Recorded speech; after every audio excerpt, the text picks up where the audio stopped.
Edaphology, hydrology, edaphology, इसमें भी ये कोई बात नहीं कर रहे हैं, लॉजी नहीं। इडेफो एडेफिक, इसका क्या है कि मरना का सीधा संबंध किससे, फसल उत्पादन से। समझ रहे हो? ऐसा कोई स्टडी जो उच्च समुदाय के बातों का अध्ययन किया, उसका संबंध क्या किससे, मृदा से है, तो वो विज्ञान कहलाएगा इडेफोलॉजी। इसका हर टाइप की स्टडी की जाती है, एक ही शॉर्ट में रखना है फसल उत्पादन तथा मृदा का संबंध, या कुछ पादप समुदाय की दृष्टि से अगर अध्ययन किया जाता है, या फसल मृदा का संबंध।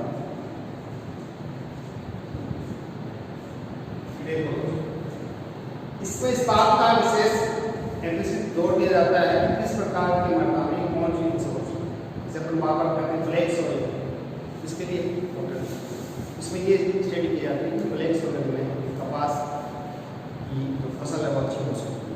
फसल का संबंध किससे है, एक बात। दूसरा, फसलें भी कौन सी, उच्च समुदाय के जो पादप उसी का अध्ययन किया है। इडेफिक का अर्थ ही है, इसमें आपको बार बार क्वेश्चन आया हुआ, इडेफिक का अर्थ ही है मृदा के गुणों का सीधा संबंध। आपको जेड में बार बार क्वेश्चन आया था कि कौन सा एडेफिक कारक है, क्या करवाया था, एडेफिक कारक, मृदा के कारक। इसका अर्थ है मृदा के भौतिक है, रासायनिक, जैविक जो गुण हैं, उन गुणों का सीधा सीधा प्रभाव जो फसल उत्पादन में पड़ता है। इस तरह के जो फैक्टर हैं, इस तरह के जो कारक हैं, उस कारक एडेफिक एडेफोलॉजी। इडेफोलॉजी वो कहते हैं ई से है, ई का उच्चारण इडेफोलॉजी में होता है, एडेफोलॉजी एडेफिक। कौन कौन से कारक, मृदा के भौतिक, जैविक, रासायनिक जो गुण हैं, उन गुणों का सीधा प्रभाव किस पर पड़ेगा, फसल उत्पादन पड़ेगा, तो वो इडेफोलॉजी। इस बात का चाहे उसका मृदा का पीएच क्या है, मृदा में एरेशन कैसा है, मृदा की संरचना क्या है, मृदा में कितना जल है, प्लास्टिसिटी क्या है, जो भी गुण हैं उन गुणों का सीधा संबंध किस पर है, ये क्या रह जाएगा। एक तीसरा है पेट्रोलॉजी। पेट्रोलॉजी याद है, पेट्रोलॉजी चट्टानों का अध्ययन, चट्टानों का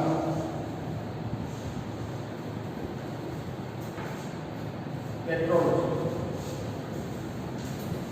तीन प्रकार की लॉजी, हाइड्रोलॉजी, इडेफोलॉजी, पेट्रोलॉजी। इसका अर्थ है रॉक्स का जो स्टडी की जाती है, चट्टानों का अध्ययन किया जाता है, तो पेट्रोलॉजी। और तीनों ग्रीक वर्ड, तीनों 16 अपन बात किया तो कौन सा वर्ड, लैटिन वर्ड। इसका अर्थ क्या, सोल की बात करेंगे सबसे पहले सोलम। सोलम क्या है, लैटिन भाषा का। इसका अर्थ क्या है, फ्लावर बर्ड्स। इसके बाद अपन ये माने कि मृदा विज्ञान क्या चीज है, मृदा का अध्ययन किया जाता है, मृदा विज्ञान होगा। इसके जनक कौन है, वी लोकुचो। इनकी ब्रांचेस की बात की तो अपन जो स्टडी कर रहे हैं कृषि रसायन, वो उसकी एक छोटी ब्रांच है, और ये तीन ब्रांच महत्वपूर्ण है। इसका सिर्फ आपके नाम किया है, डिटेल में स्टडी नहीं है। कौन सा, हाइड्रोलॉजी, इडेफोलॉजी, पेट्रोलॉजी। इसके बाद अभी जो बात करेंगे हम आगे, वो ही कृषि रसायन। अगला है सोल केमिस्ट्री, इसी का अपन डिटेल कृषि रसायन, सोल फिजिक्स है, सोल फर्टिलिटी है, सोल टेक्नोलॉजी है, सोल माइक्रोबायोलॉजी है। ये आपने कॉलेज में पढ़ते हो, उनकी ब्रांच है। यानी कि फिजिक्स का थोड़ा बहुत इसमें आएगा, सोल में आएगा, तो सोल फिजिक्स। केमिस्ट्री का अगर अध्ययन किया जाता है, कौन सी केमिस्ट्री, सोल की, तो वो सोल केमिस्ट्री, केमिस्ट्री के नाम से। सोल फर्टिलिटी क्या है, सिर्फ ये स्टडी के कि किस मृदा में कितने पोषक तत्व है और किस रूप में है, तो क्या कहलाएगा, मृदा होगा। सॉइल टेक्नोलॉजी, टेक्नोलॉजी का अर्थ है कि किस प्रकार की समस्या है मृदा के अंदर, टेक्निक के बारे में करेंगे।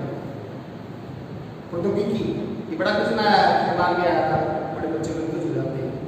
उस टेक्निक का अर्थ है कि कोई समस्याग्रस्त मृदा है, उसका सबसे पहले उसकी पहचान करना कि ये समस्या है और उस समस्या का समाधान करना ही सॉइल टेक्नोलॉजी है।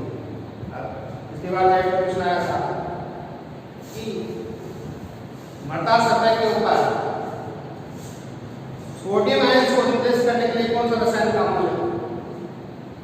थोड़ा समझना, मृदा सतह के ऊपर सोडियम आयन्स को रिप्लेस करने के लिए कौन सा रसायन काम में लेते हैं? उसका आंसर था जिप्सम। सीधा ये पूछते क्वेश्चन, पहले क्वेश्चन वही था, स्टार्टिंग में क्या पूछा? क्षारीय मृदाओं के लिए सुधारक काम में लेते हैं जिप्सम, वही है। लेकिन उसके बाद ये बोले कि क्षारीय मृदाएं क्या है, किसकी समस्या है? सोडियम आयन्स की ज्यादा है। ये आपके दिमाग में अगर आ जाए कि उसमें क्या है, ES की ज्यादा, ES में क्या है? ऑक्सीजन नंबर सोडियम, इसका क्या समस्या किस बात की है? Sodium ions. अब सोडियम आयन्स को रिप्लेस करना है तो क्या यूज में लेंगे? जिप्सम। तो ये पिछली बार आज कमाल की जिप्सम। इस तरह का जो स्टडी किया जाएगा वो है सॉइल टेक्नोलॉजी। किसमें आयनिक की समस्या है, अपने आपके कोई एसिडिक सॉइल्स हैं या सैलिनिक सॉइल्स, कई जगह ज़्यादा कार्बनिक सॉइल्स हैं, कई जगह बहुत ज़्यादा कैटकले हैं, इस तरह की समस्या। तो अपन इसको ले जाकर अपने चार्ट से ज़्यादा करेंगे पेडोलॉजी, डेफोलॉजी, मेट्रोलॉजी और सोशियोलॉजी। सोशियोलॉजी क्या है पढ़ेंगे, इसी का आपको बार-बार तो अटेंड करेंगे। और इसका पहला है ही टॉपिक है, जो नाम लिखा है पहला ही टॉपिक है आपका, इसको ढंग से याद करना है, डिस्कस करेंगे। और आज समझाया तो कल टॉपिक में आप सॉइल का टॉपिक का नाम ही क्या है? मृदा की डिफरेंट परिभाषाएं दी, लेकिन सबसे पहली परिभाषा सोलम, अपर लेयर, फर्श, प्लेटिंग। दूसरा जोखे मात्रक, प्राकृतिक बलों के बारे में ज़्यादा जोर दिया, जो नेचुरल फोर्सेस हैं उनका प्रभाव किस पर, प्राकृतिक पदार्थों पर होगा, उससे जो विकसित होगी वो क्या होगी, विकसित होगी या आपको पता है एकदम एक साथ विकसित नहीं होगी, इसका समय लगता है। बार बार अगर वो विकसित हो रही है क्या चीज़ होगी, उसमें डिफरेंट बढ़ते हैं। वो चीज़ एक दिन में नहीं बढ़ी, जैसे अपनी बिल्डिंग बढ़ा रहे, कुछ बढ़ा रहे, एक दिन नहीं बढ़ रही, तो क्या होगी, डिफरेंट बढ़ते हैं। तो डिफरेंट लेयर्स को ही सेंसर कहा और इस होराइजन का स्टडी करना ही प्रोफाइल है। तो बर्कमन ग्रेड ने किस बात को छोड़ दिया, उसने भी बात की कि ये प्राकृतिक पिंड है एक बार, लेकिन खनिज पदार्थ तथा कार्बनिक पदार्थों के अपक्षय से या सड़ने गलने से एक मिश्रित पदार्थ बनता, उस पदार्थ का विभिन्न संयंत्रों में संश्लेषण या संयंत्रों में विकास होना ही। तो आपको फिर बताया कि मृदा निर्माण की 2 स्टेप, पहला कौन सी, विनाशकारी डिस्ट्रक्टिव यानी कि विच्छेदन, अपक्षय इसका खनिज पदार्थों का अपक्षय विच्छेदन होना, क्या बढ़ेगा, पैतृक पदार्थ, मूल पदार्थ। उस मूल पदार्थ को उसी होराइजन्स कहते हैं, तो उसी मूल पदार्थ को कहते हैं रिगोलिथ। नाम सुना होगा ना रिगोलिथ क्या है? अब वो रिगोलिथ की मोटाई है इस बात पर डिपेंड करती है कि वहाँ ऐसी कौन सी एजेंसियाँ हैं वो रिगोलिथ को बहा के ले गई। तो जैसे मान लीजिए नदियाँ आई, उसको बहा के कहाँ रिगोलिथ कर दिया, नदियाँ खत्म हो रही है, समुद्र तक ले गई, तो क्या होगा, सेडिमेंट हो गया, कोई चीज़ का अवसाद के रूप में सेडिमेंट हो गया। और इस तरह से सेडिमेंट होना, लेयर पाया जाना ही प्रोफाइल। तो इससे किस बात पर ज़्यादा जोर दिया, सॉइल प्रोफाइल क्या है। तो 3 तरह की परिभाषा होगी, एक कोई साइंटिस्ट ने अपने हिसाब से बताया, साथ में जल भी देते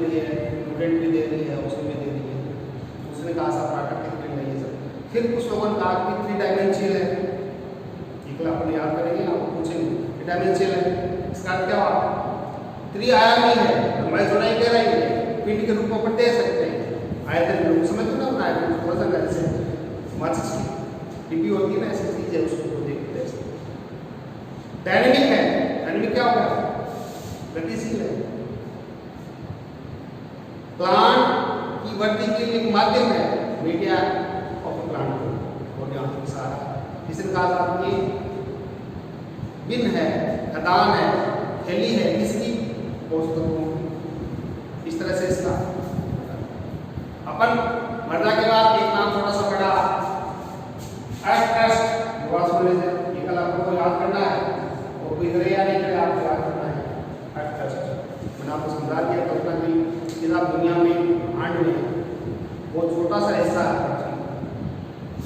आपकी बुक्स में दे रखा है, उसमें 9 ग्रह हैं, उसमें से कोई एक है, और बहुत ही दुनिया में ऐसे ब्रह्मांड में ऐसे ग्रह हैं जहाँ पर जीवन पाएगा, जीवन अपने यहाँ। पृथ्वी की कल्पना की, पृथ्वी के अपने दिमाग में है, सामाजिक विज्ञान में पढ़ा हुआ, अपने ग्लोब की तरह गोला है, अपने प्याज का अपना एग्जाम्पल दिया, प्याज की तरह कल्पना कर सकते हो। जब उसकी बात की हम ऐसे कुछ ऊपर से कट हो रहा है, कुछ थोड़ी नीचे कम कट हो रहा है, और नीचे और कम कर रहा है, लिक्विड के रूप में पाया जा सकती है, उसमें गैस की है नीचे बेहतर, लिक्विड भी है, और गैस लिक्विड है, वो भारी प्रेशर से अगर बाहर आता है ऐसे, उसको क्या कहते हैं अपन?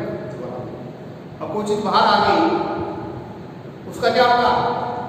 सोलिडिफिकेशन होगा, संगठित होगी, सूखेगी, बाहर वाली धरती सूख गई, बाहर निकल के सूख गई, धरती में सूख गई, तो वो क्या हो गया? बाहर वाली चट्टानें होगी। तो कुछ ऐसी है जब उसके अंदर ही अंदर सूख गई, तो क्या हो गया? अब कुछ जो गर्म पदार्थ है, गर्म पदार्थ अंदर मेंटल जिसको कहते हैं, तो कल्पना की गई है, ये ज्योग्राफी में पढ़ाया जाता है, ज्योग्राफी में भूगोल उसमें आगे कॉलेज में पढ़ाया जाता है कि साहब ऐसे नहीं। अब आपको जो मेंटल वाला पदार्थ है, लिक्विड पदार्थ है, तो बाहर आता है, अपन भी कोई चीज़ को दबाते हैं और कोई छेद हो गया तो उसमें कोई चीज़ बाहर आती है, कोई बाहर नहीं आती, कोई चीज़ बाहर आ गई, उस बाहर आई उसमें संगठन कौन सा है? जो उस खनिज के अंदर संगठन हो सकता है। तो ये कल्पना की गई है कि उसमें सिलिका की प्रधानता होती है, और उस लेयर को क्या कहा? SiA है, सियार, याद आ जाएगा सियार, सिलिका की जो प्रधानता वाली लेयर है, जिसको भूकंपी की बाहरी परत कहते हैं, उसमें इसकी प्रधानता होगी एल्यूमिनियम की silicate, aluminium silicate, aluminium silicate, याद आ जाएगा ये, और उसको कहा जाता है इसका गणित है सामान्यतः 2.65, तो समझते वजन, ये इसको थोड़ा नीचे जाएंगे तो क्या है? दबाव से घनत्व बढ़ता जाता है, दबाव है, तो उसकी वजह से सिलिका के साथ साथ उस लेयर में क्या जाएगा? मैग्नीशियम, तो अपन कह सकते हैं भूकटी के नीचे वाले लेयर को मैग्नीशियम सिलिकेट की बता, भूकटी की 2 बातें याद होगी। अब कल्पना की गई है भूकटी की मोटाई 10 से 20 मील के बीच, या आपके पुस्तकों में लिखा हुआ है, इसकी जो मोटाई कहा जाता है, ये समझना 10 से लेकर 20 मील के बीच, या 5 से लेकर 35 किलोमीटर की रेंज का लिखा हुआ, ये निकलेगा 1 मील के बराबर 0.61 किलोमीटर। इसकी मोटाई की बात कर रहे हैं,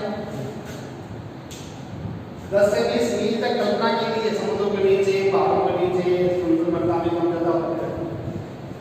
इसी को कहा गया है 5 से 35 किलोमीटर तक, 1 मील के बराबर 1.61 किलोमीटर, इतनी मोटाई इसकी है। उस भूकटी में डिफरेंट खनिज है, वो खनिज किसका निर्माण कर रहे हैं पूरा। अब भूकटी का संगठन अलग है, ये बताएंगे। अगर 2 तरह से क्वेश्चन आए तो आपके पास होना, भूकटी में सबसे अधिक तत्व की प्रधानता का कौन सा है? ऑक्सीजन है, आपको लिखा देंगे लगभग 46.7% ऑक्सीजन। ये बात तकनीक करवानी अपना ये मकसद है आपको याद करना।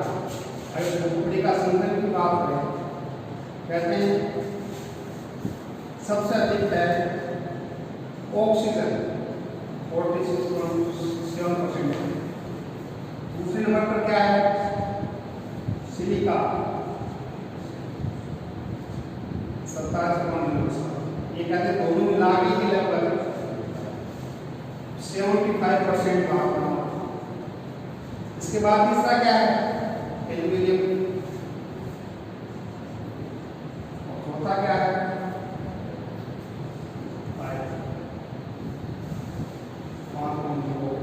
जो भी है याद रखिएगा ऑक्सीजन, सिलिका, ये आपके आईसीआर के एग्जाम होते हैं प्री पीजी वाले, उसमें इसका सीक्वेंस पूछा गया। छोटे क्लासेस में पूछ दिया सबसे अधिक एलिमेंट कौन सा,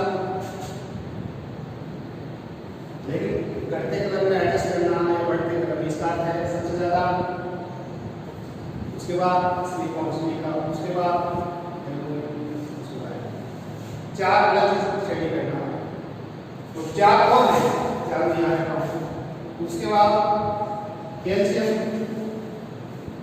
3.6 है। उसके बाद सोडियम, उसके बाद पोटेशियम, और सबसे कम है मैग्नीशियम। है ये सभी, ये कहते हैं 8 तत्व है, ये 8 एलिमेंट हैं। ये लगभग 98% खोपड़ी का भाग है। तो रखना है, याद रखना बस कि खोपड़ी का 98% सिर्फ 8 एलिमेंट। अब अलग अलग पूछा, एक बार तो किसका चारों का अलग पूछा सीक्वेंस, एक बार इनका हो सकता है ये याद हो जाए आपको। इसका सबसे अधिक कैल्शियम है और सबसे कम पोटेशियम अलग पूछा। 8 एलिमेंट्स में ऑक्सीजन ज्यादा क्यों, यानी कि सभी के साथ हमने ऑक्साइड्स बना। दो तरह के प्रश्न आते हैं, अगर खोपड़ी में सबसे अधिक खनिज कौन सा, तो फेल्सपार याद आ जाएगा। मर्दा में सबसे अधिक खनिज कौन सा, क्वार्ट्ज याद रखें। तो प्रश्न मर्दा में सबसे अधिक प्रधानता किस खनिज की है? क्वार्ट्ज। ऐसे मर्दा की बात करें, मर्दा अलग चीज है और भूखोपड़ी अलग है। भूखोपड़ी किसकी बात की? फेल्सपार। फेल्सपार एक बड़ा ग्रुप है इसका खनिज का, फेल्सपार से बड़ा ग्रुप। 58% भूखोपड़ी में फेल्सपार पाया जाता है। कितना? फेल्सपार की मात्रा 58%। ये खनिज का ग्रुप है। फेल्सपार का ही एक खनिज है उसको कहते हैं ऑर्थोक्लेज। नाम सुना होगा ऑर्थोक्लेज में पोटेशियम क्या दिखता होगा? ऑर्थोक्लेज ये आपको याद करना है।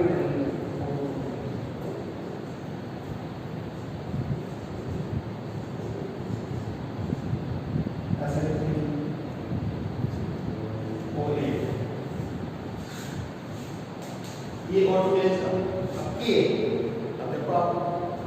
प्राकृतिक रूप से जहाँ ऑर्थोक्लेज है वहाँ पोटेशियम की मात्रा, या ऐसा कौन सा खनिज है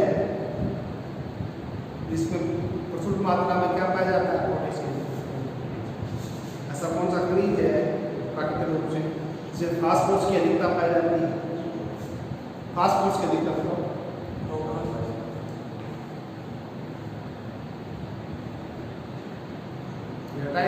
फास्फोरस के अधिकता। एपेटाइट याद प्रोवाइड करता है इसका। एपेटाइट एक सबसे अधिक 95% फास्फोरस एपेटाइट के रूप में है। एपेटाइट में फास्फोरस है, ऑर्थोक्लेज में पोटेशियम है, टूरमेलाइन, बोरोन है, जिप्सम या सल्फेट है, डोलोमाइट, दोनों इस तरह ये। अब ये आपको इसलिए समझा रहे हैं कि थोड़ा वैसे नॉलेज है, अपने को कोई 5-7 बच्चे तैयार करने तो इसको समझे। मैं आपको ये बताना चाह रहा हूँ कि ये चीज़ क्या है। जो खनिज के साथ आयनिक रूप में ऑक्साइड जुड़ गया वो तो उसके ऑक्साइड्स हो गए। सिलिका की ऑक्साइड ऐसा ही होगा। समझ रहे हो ऑक्साइड क्या है? ये ऑक्साइड SiO2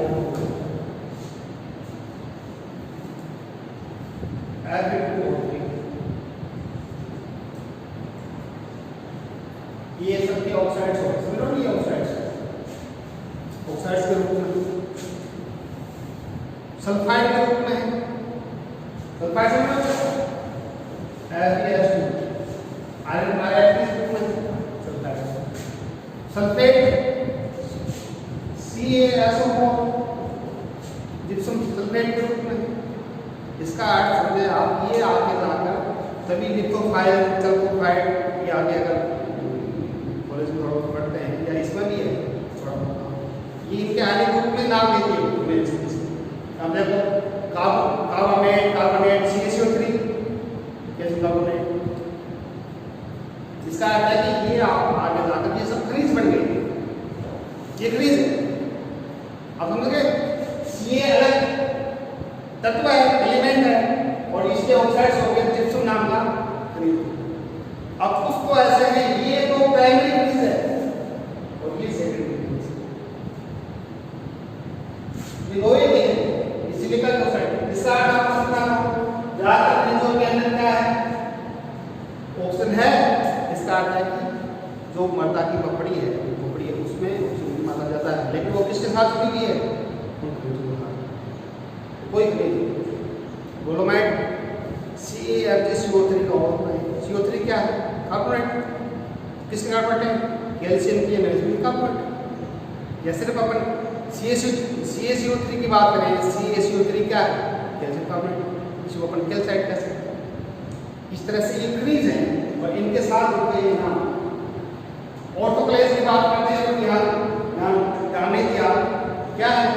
ये है स्टार्टर। इसी मृदा में ये ऑर्थोक्लेज प्राइमरी मिनरल्स है, खनिज है, ज्यादा होगा। इसी का रूप है सिलिकेट मिनरल्स में पाए जाते हैं, माइका, इलाइट, मस्कोबाइट, ये इसी के रूप में बात, यानी प्राथमिक खनिज का धीरे धीरे इसमें चेंज होना, द्वितीयक खनिज इसे बन जाते हैं। अब इसी को और छोट हो जाएगा, ये सल्फेट। आगे क्या लगा दिया आपने? तो ये इस तरह से ये तो खनिज की बात करें। अब इसी फेल्सपार का ऑर्थोक्लेज की है, प्लिथोक्लेज की है, और इसमें अल्बाइट की है, यानी कि अल्बाइट। इसमें तीन ही है, इसमें तीन तरह की खनिज है। इसमें किसकी पदार्थता हो? पोटेशियम। दूसरा खनिज जिसमें किसकी पदार्थता हो? सोडियम। तीसरा खनिज जिसमें किसकी पदार्थता हो? कैल्शियम। आगे डिस्कस करेंगे तो आप पढ़ोगे तब। ये फेल्सपार एक ग्रुप है, उसमें तीन तरह के खनिज पाए जाएंगे, एक तो पोटेशियम वाले, एक सोडियम वाले और एक कैल्शियम वाले। ठीक है? अब एक खनिज का नाम है, इसी का एक बता दिया ऑर्थोक्लेज। इसका अर्थ है कि अपन अभी ये बात कर रहे हैं मृदा की ऊपरी खोपड़ी में सबसे अधिक फेल्सपार पाया जाता है। और सिर्फ मृदा की बात करें तो सबसे अधिक क्या पाया जाता है? SiO2 का एक क्वेश्चन आता है, क्वार्ट्ज सबसे कम वेदर्ड होने वाला है, लीस्ट वेदर्ड मिनरल्स, सबसे कम, या उसका उल्टा पूछ लें, मोस्ट रेजिस्टेंट, प्रतिरोधी, तो भी क्या है? इसलिए इसको अपने को थोड़ा सा, इसलिए इसका नाम केमिस्ट्री दे दिया। तो सॉइल केमिस्ट्री में ये कैसे जरूर रहेगा, इस तरह का जो भी अपन नाम स्टडी कर रहे हैं वो ऐसे तो पेट्रोलॉजी में आता है, रॉक्स और मिनरल्स का, लेकिन इसी का ये लेसन था मृदा की परिभाषा। अपन बात कर लें, कोई दिक्कत नहीं, क्वेश्चन हुआ तो खोपड़ी कोई क्वेश्चन आया कोई दिक्कत नहीं, क्वेश्चन यही याद रखना है। पहला क्वेश्चन कितनी है? 10 से 20 मील हो सकती है, 5 से 35 किलोमीटर हो सकती है। तो कुछ नहीं होना, मैं बता रहा हूँ, कुछ नहीं लिखा होगा किलोमीटर, एक मील के बराबर 1.61 किलोमीटर। सीधा इसको 32 करना था। 32 क्या हुआ?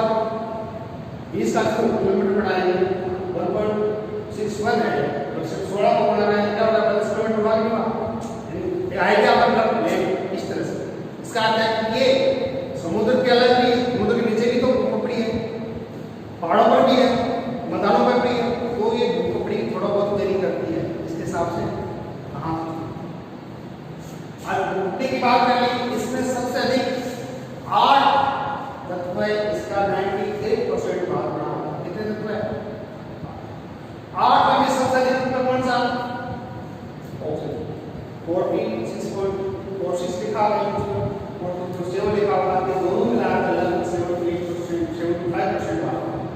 इसको आप आगे की क्लासेस के साथ बता रहे हैं, इसको डिसेंडिंग ऑर्डर, घटते क्रम में, बढ़ते क्रम में याद रखना। घटता से पूछते हैं, सबसे पहले ऑक्सीजन है, सिलिका है, एल्यूमिनियम है, चार चीज होती है। आप अगर थोड़ा बहुत गहराई में पढ़ाएंगे तो ऊपरी लेयर में तो क्या पाया जाता है? सिलिका और एल्यूमिनियम, ऐसा ही है। इसके नीचे वाले CiMa सीमा का, और उसके नीचे निफे NiF निकल आयन। लेकिन ये तो केमिस्ट्री वाले तो थोड़ा बहुत उसको नाम सुनते हैं, बाकी भूगोल वाले अगर वो रटाते हैं नाम लिख निफे, सियाल, सीमे। जबकि सीमे और ये बड़े किससे हैं?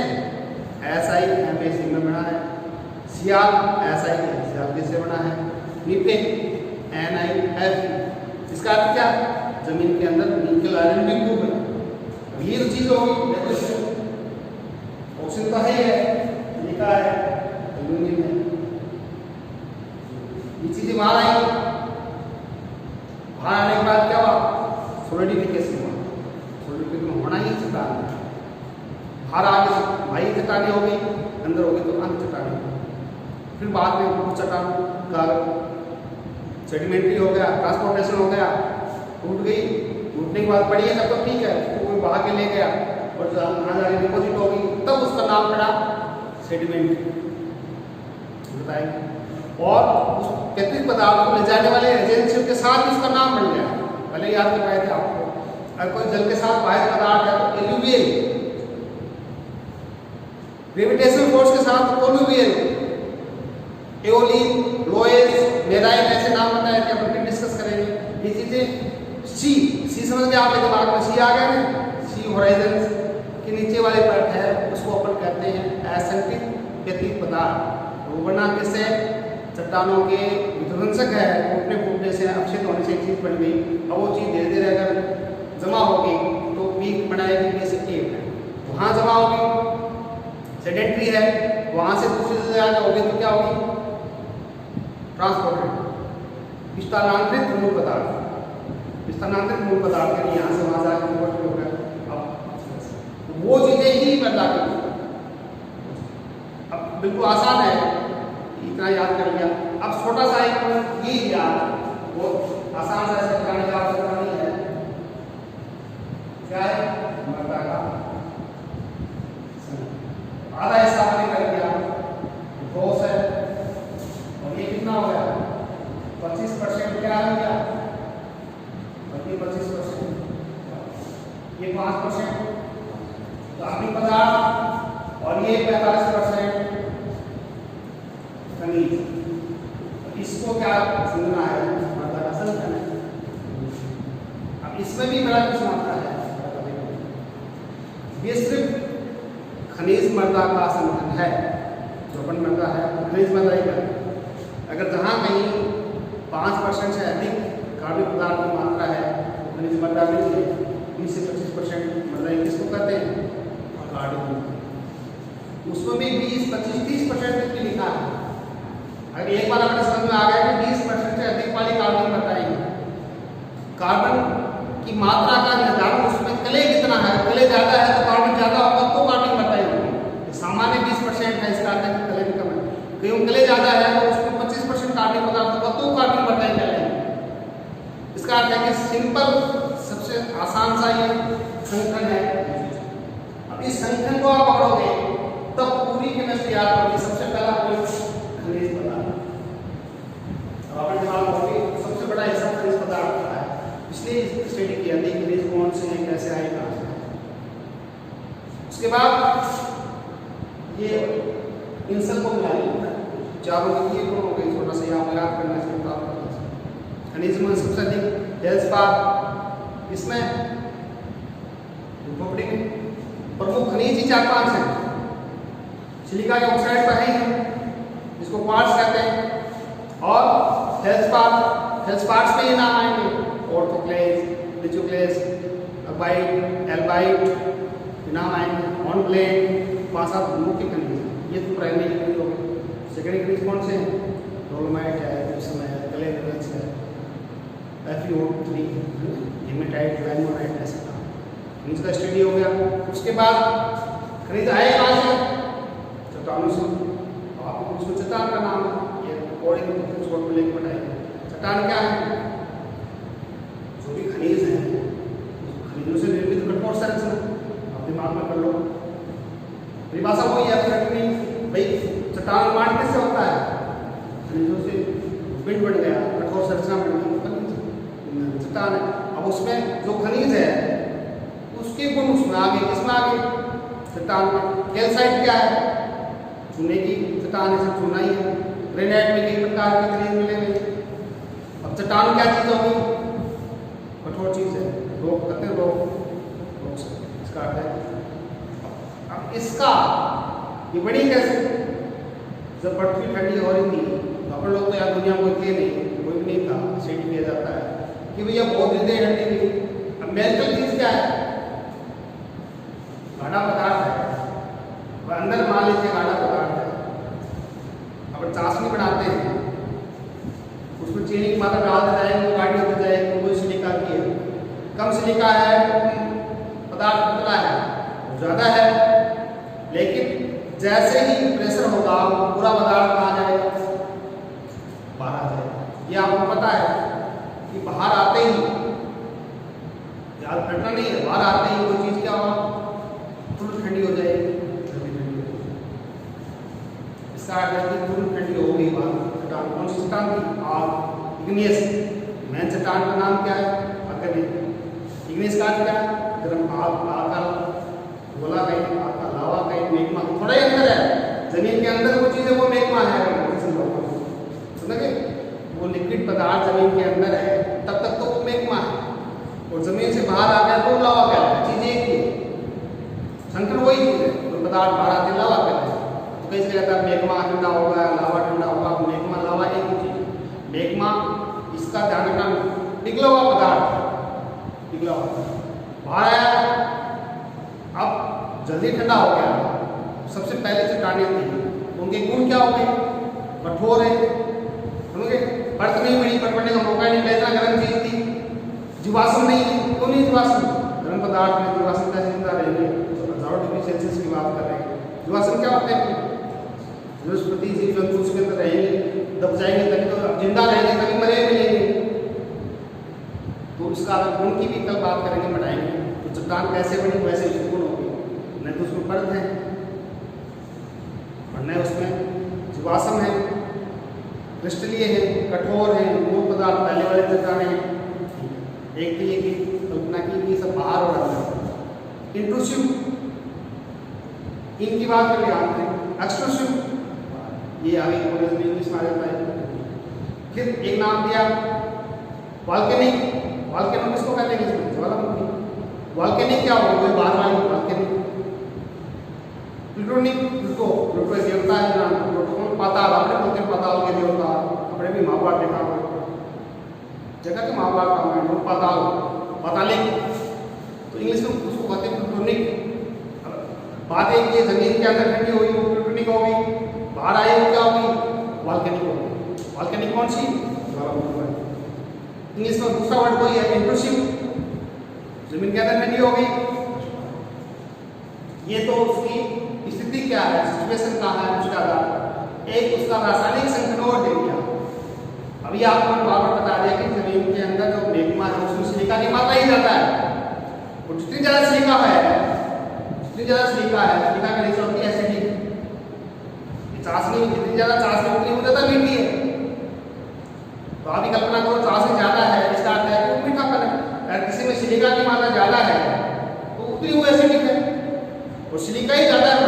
हर के साथ सिलिका, अब कोई पदार्थ के साथ सिलिका की मात्रा ज्यादा आई कहते हैं 65% से ज़्यादा है, वो चट्टानें कौन सी होगी? ये चट्टानें। अब 65 55 के बीच में कर दिया तो क्या होगी? लिमिट होगी। उसको थोड़ा कम कर दिया तो क्या होगी? आसन जैसी होगी। अब उसमें भी भार याद करोगे तो भार काट क्या है? बाह्य चट्टान। वैसे बाह्य बना, वैसे बेसाल्ट बना, ऐसे भी याद कर सकते हो। बेसाल्ट कौन सी होगी? बाह्य चट्टान।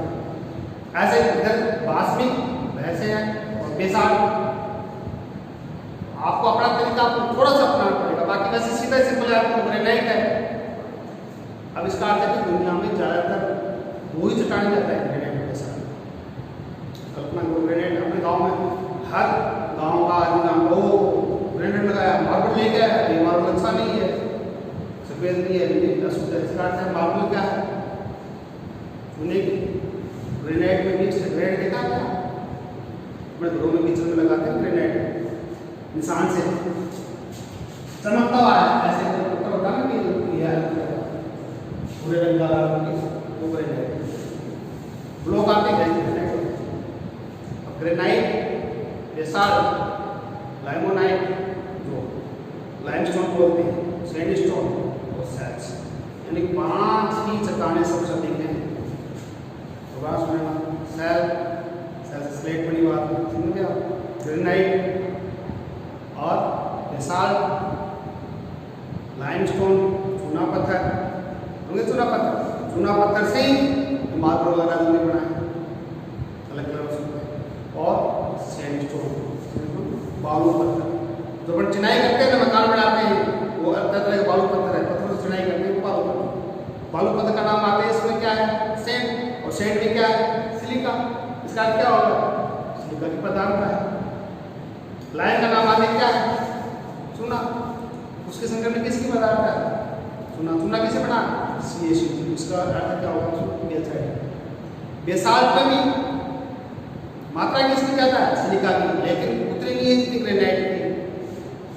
तो आगे समझना आपको कि सिलिका की मात्रा के आधार पर इनको बांट दिया गया, इसलिए ये विशेषता है कि उसके हिसाब से जब बड़ी वहाँ आप देख लोगे वो चीज़ बन रही है, वहाँ पता लगा कैसे बनी, अब कहते हैं कि अग्नि चट्टानें बन गई 95% में दुनिया की मूल चट्टान कहते हैं, जो गाना बन गई। अब ये कहीं कहीं टूट फूट तो हो जाती है, टूट फूट होने के बाद दूसरी जगह जाके डिपोजिट होंगी तो सेडिमेंट की कहलाएगी अवसादी चट्टान। आपको ये तो पता है एक साथ हो नहीं सकती, हो सकती नहीं। क्या होगा? एक बार पानी से बह के चलेगी, आंधी आई, शांत आई, जो भी आया तो वो बढ़ते रूप में पाई जाएगी। दूसरी बात, जो भारी चीज़ है पानी से आगे, तो भारी चीज़ है वो नीचे बैठेगी, हल्की ऊपर बैठेगी तो कणादार होगी ना, कणादार क्या लगती है? पानी के साथ बह के जाएगी, अलग अलग होगी। और अपने ये कल्पना करो कि अपने देश में या एक गड्ढा खोद दिया, वो गड्ढा धीरे धीरे भरेगा, एक साथ तो भरेगा नहीं। गर्मियों में आंधी आई तो पानी भर गया, तो मिट्टी आ गई, बरसात के साथ पानी बह गया, उसमें क्या होगा? इसे कचरा डाल दिया, अपने कचरा डाल दिया, वहाँ पर आग ना हो गया, उसके बाद वो परत जम गई, वो चट्टान बन गई, तो उसको परत भी है। एक बात जीवाश्म भी, कोई मछली है वो मर गई, छिपकली दब गई, कोई छोटा बड़ा है, छोटी बात कर रहा हूँ। ऐसे जीवाश्म लेते, डायनासोर कितना बड़ा है, उसके DNA मिला, इसका क्या हुआ? वहाँ ये पाए जाते हैं। ये तो आप उस बात को माने नहीं माने, पुराने लोग कहते हैं कि इतनी बेहतर जल्दी थी अपने मार्ट से ऊँट दब जाता था। इसका क्या हुआ? ऊँट बैठा है रात को, बीमार है, किसी कांच बैठ जाता है, पैर से बांध देते, आंधियाँ चली, उसको इतना कवर कर लेंगे, किसी नहीं देखा, लगातार आंधी चलती रहती, 2 दिन बाद कहते हैं 2 दिन ऊँट करने, उसको बोलते हैं सेंडून्स। ये क्या है? मृदा का करीब है, किसके द्वारा? सेंडून्स बनते हैं, उसमें मिट्टी के कण थोड़े से बड़े, और अगर लोइस कहलाएंगे तो शीट के आकार के कण और छोटे कण हवा से तेज चले जाएंगे, तो क्या कहलाएंगे? ऐसे योगी में ऐसे कहा है कि किसी प्रकार बता रहा हूँ ना, सेडिमेंट। लेकिन दूसरा तरीका क्या है, जल के द्वारा बहकर चले गए।